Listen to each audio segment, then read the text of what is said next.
मस्जिद के फ्लैश साफ़ करना, लैट्रिनें साफ़ करना, और मैं ये समझता हूँ कि ये मेरे लिए एक बख्शिश का ज़रिया होगा इंशाअल्लाह।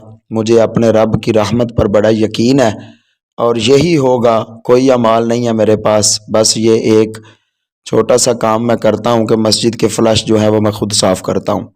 और दूसरे नंबर पर बात ये है कि मस्जिद में कोई अल्लामा साहब नहीं है, कोई हज़रत साहब नहीं है।